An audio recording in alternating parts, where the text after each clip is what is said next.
آقا اومدن در خونه بشر حافی، دیدن صدای ساز و آواز و به قول ما ساز و آواز، صدای بیبندوباری و بدمستی از خونه میاد. فرمودن که حاشیه نرفتن، اصلش رو فرمودن. کنیزی دم در بود، داشت مثلا آب و جارو میکرد، کاری مثلا شما بفرمایید زباله میذاشت مثلا بیرون. آقا فرمودن صاحب این خانه بردست یا آزاده؟ اربابه. گفت نه آقا، صاحب خانه که آزاده، معلومه خودش کلی غلام و کنیز داره. آقا فرمود همون آزاده که هر کاری دلش میخواد میکنه.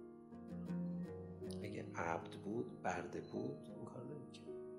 رفت.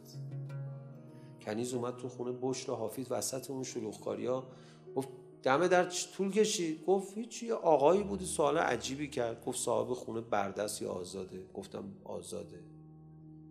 اون آقا چی گفت؟ آقا همینو گفت، همون آزاده که هر کاری دلش میخواد میکنه. عبد بود هر کاری نمیکرد. تکون خورد، پا به رهنه دوید. این آقا کی بود؟ اومد تا سر کوچه رسید، دید آقا امام موسی بن جعفره. مرحله دوم تحول براش اتفاق افتاد رو پاهای آقا. گفت آقا من دیگه آزاد نیستم، دیگه غلامتم. از اون به بعد عوض شد، ولی تا آخر عمر پا به رهنه راه میرفت. بهش میگفتن بشر حافی، حافی یعنی پا به رهنه. بهش میگفتن تو چرا کفش نمیپوشی؟ میگفت اون وقتی که با اربابم آشنا شدم پام به رهنه بود، یادگاری اون لحظه قشنگ نگه داشتم، من دیگه عبد شدم.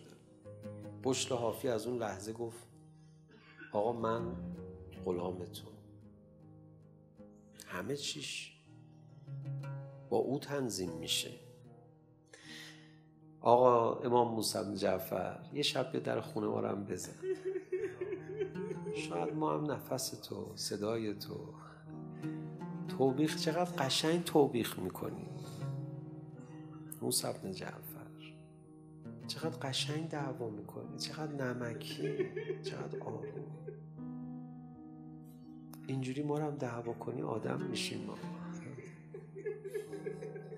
شما از کجا میدونی مولای تو حجت ابن الحسن بارها در خونت نیومده،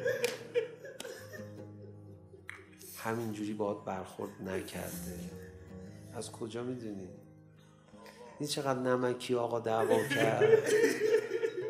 گفت خب عبد نیست، بذار راحت باشه. خب آقا هم میاد در خونه ما، میخواد به ما سر بزنه، میبینه ما عبد نیستیم، بذار راحت باشه. بعد رد میشه. نمیدونم شبها چقدر آقا تو شهر ما میگرده، دنبال عبد میگرده.